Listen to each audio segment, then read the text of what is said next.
Baik, bismillahirrahmanirrahim. Assalamualaikum warahmatullahi wabarakatuh.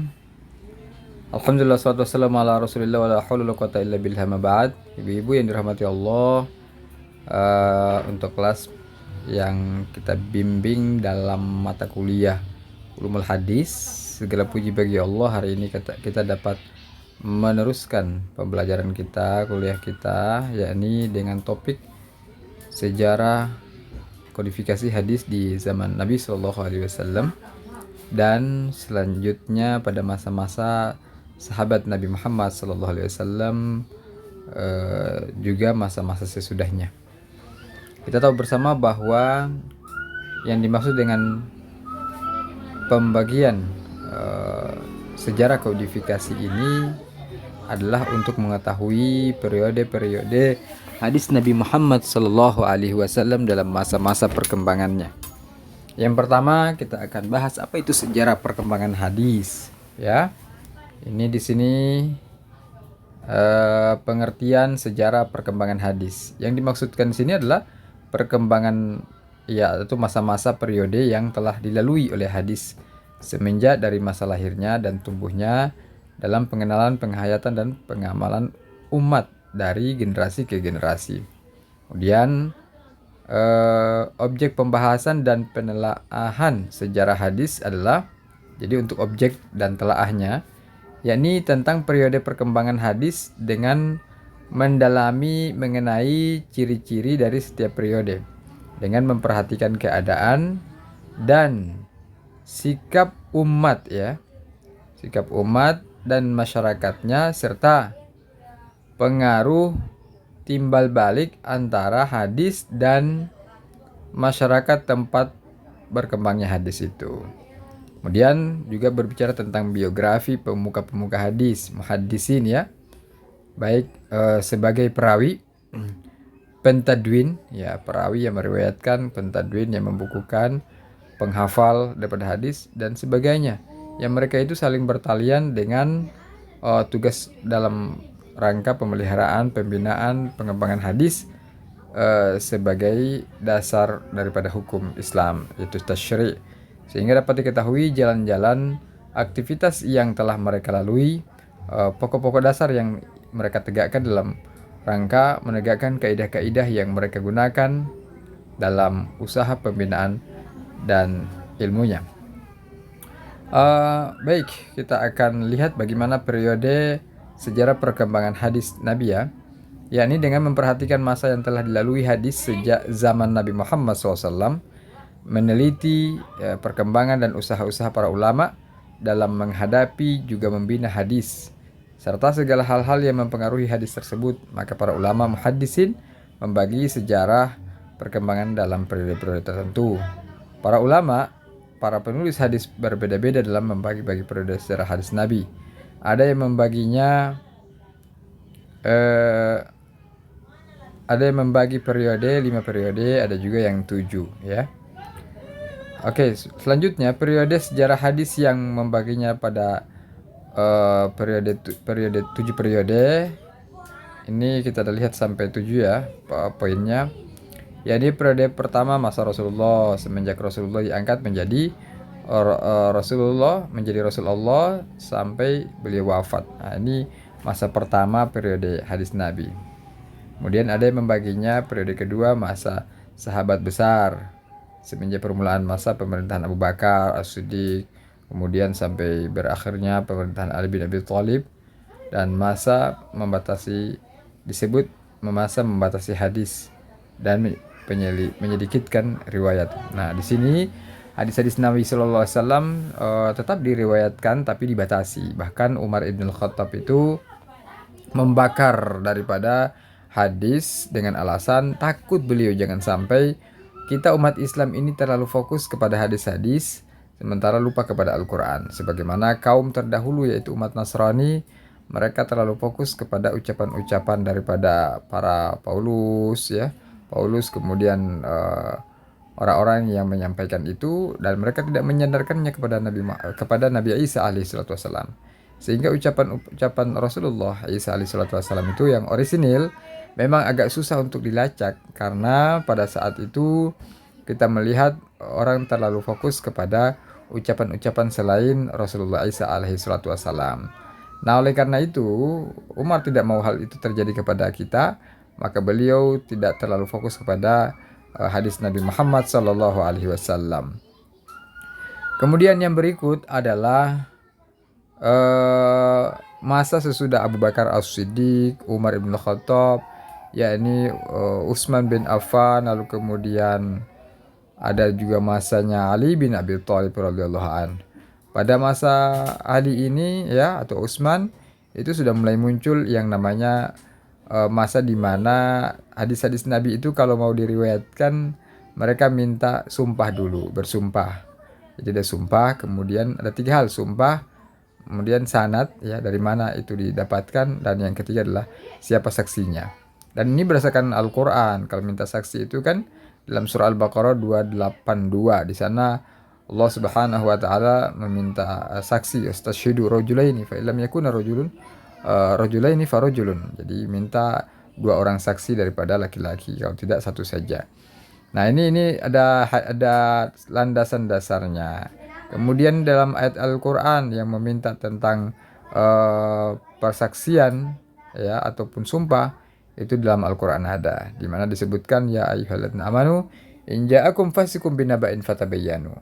Hai orang beriman, jika datang seorang fasik kepadamu menyampaikan berita, maka hendaklah engkau memeriksanya dengan teliti. Teliti di sini siapa gurunya, siapa yang menyampaikan itu ya. Ini dari mana, apakah langsung kepada Nabi sallallahu alaihi wasallam apa tidak. Jadi sesungguhnya itu sanad, matan dan sebagainya yang ada dalam ilmu hadis dulu tidak ada ilmunya, dulu tidak tersistematis, tapi sudah dipakai dalam praktiknya. Teori belum muncul. Teori-teori ini nanti muncul sesudah muncul yang namanya ilmu hadis itu pada masa-masa berkembangnya ilmu hadis jauh sesudah itu, abad 5 dan ke-6 daripada Hijriah.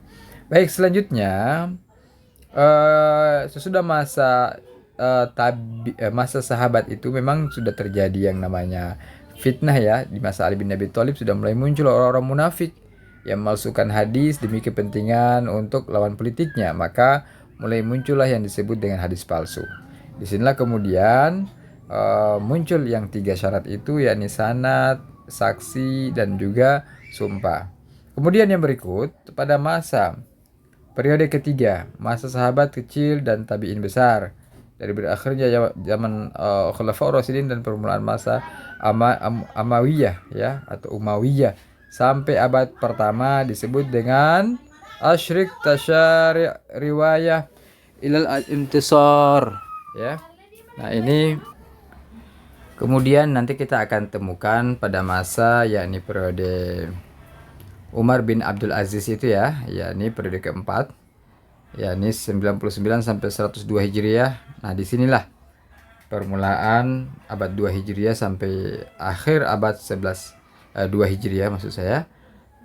Disinilah kemudian awal mula beliau menyuruh kepada para pengawalnya untuk kemudian memanggil ahli hadis di kota itu yang bisa mengumpulkan hadis Nabi Muhammad SAW. Kemudian beliau berkata, sesungguhnya ini akhafu durusal ilm, aku khawatir akan hilang daripada ilmu hadis ini. Oleh karena itu tolong kumpulkan orang yang ahli dalam ilmu hadis di sini.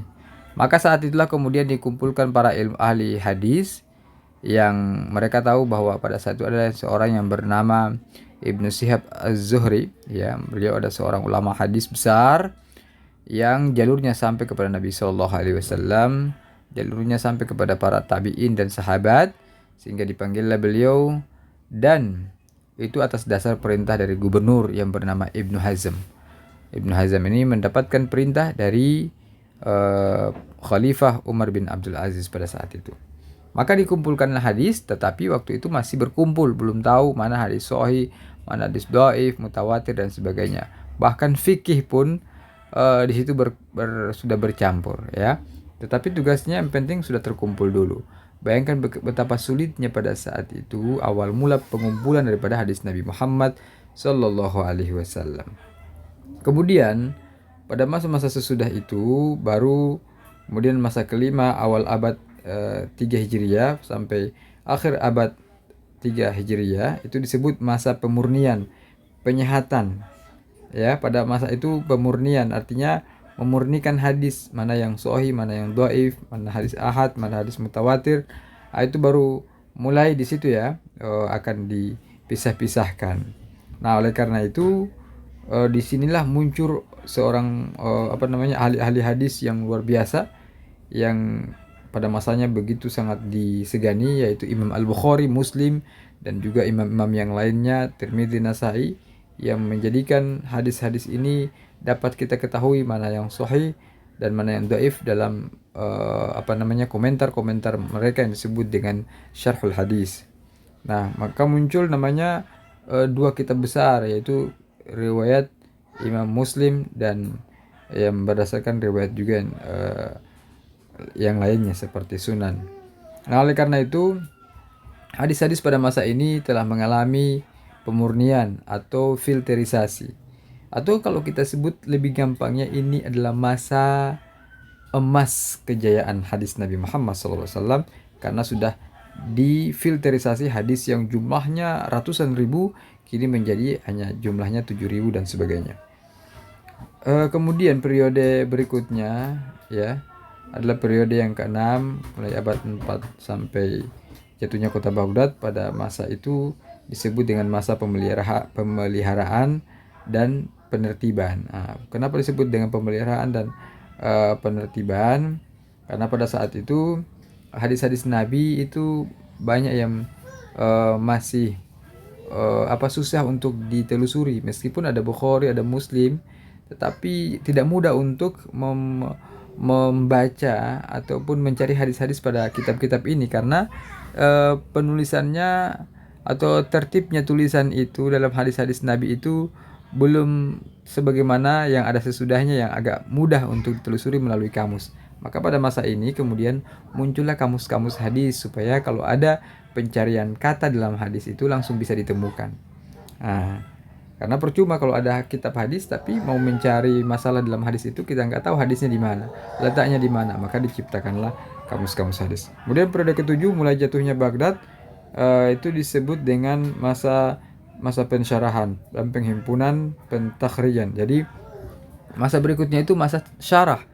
Syarah itu adalah masa di mana hadis itu mau dijelaskan ya, mau digambarkan, diperinci apa yang dimaksudkan oleh hadis-hadis itu, sehingga semua orang seluruh dunia itu bisa melihat bahwa sesungguhnya ada satu hadis yang satu matannya itu bisa dipahami secara umum, tapi ada juga hadis-hadis tertentu yang tidak bisa dipahami oleh semua orang, sehingga itu harus disyarah ya, diberikan penjelasannya. Dan ada takhrijnya. Nah, tidak semua kita yang bisa mengetahui hadis ini sahih apa tidak.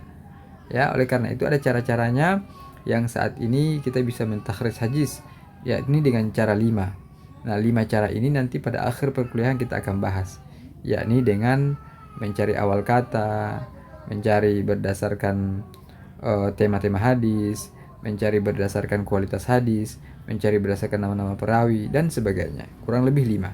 Nah, inilah masa perkembangan hadis Nabi dari masa Nabi sampai masa sekarang, sehingga hari ini saya ingin meminta Bapak Ibu sekalian untuk senantiasa memberikan intisari daripada apa yang saya sampaikan pada kesempatan kali ini. Di masa Rasulullah, saya balik lagi ke masa yang pertama, masa Rasulullah hadis Nabi tidak dituliskan. Ya, tidak dituliskan. Kenapa? Karena takutnya nanti masa itu Al-Quran yang masih turun itu nanti bercampur dengan hadis-hadis. Kemudian orang-orang dulu itu memang lebih banyak menghafal ketimbang mereka menuliskan. Makanya meskipun tidak ditulis, mereka sudah menghafalnya.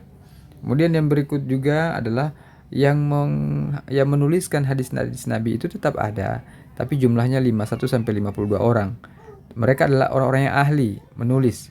Bahkan mereka bisa menafsirkan, bahkan menerjemahkan bahasa Yahudi, bahasa-bahasa Farsi, dan bahasa-bahasa yang lainnya. Sehingga hadis Nabi tetap ditulis, tapi oleh orang-orang tertentu saja, tidak semua orang menuliskannya.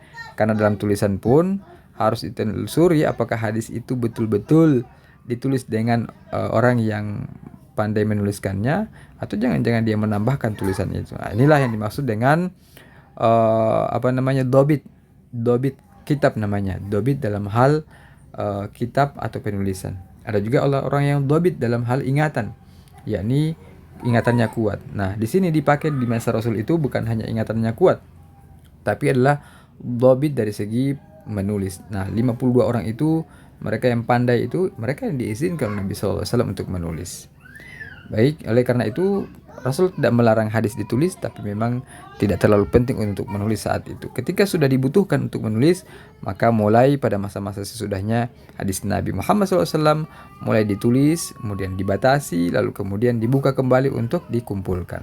Dan sehingga saat ini luar biasa, hadis Nabi Muhammad SAW ada di HP kita masing-masing, diinstal dalam bentuk aplikasi, ada namanya Kitab 9 Imam. Silakan Bapak Ibu sekalian untuk mendownload di Play Store ya. Nanti saya akan berikan bagaimana contoh daripada aplikasi tersebut. Nah, demikian. Terima kasih atas perhatiannya. Mohon maaf atas segala kekurangan dan kesalahan. Assalamualaikum warahmatullahi wabarakatuh.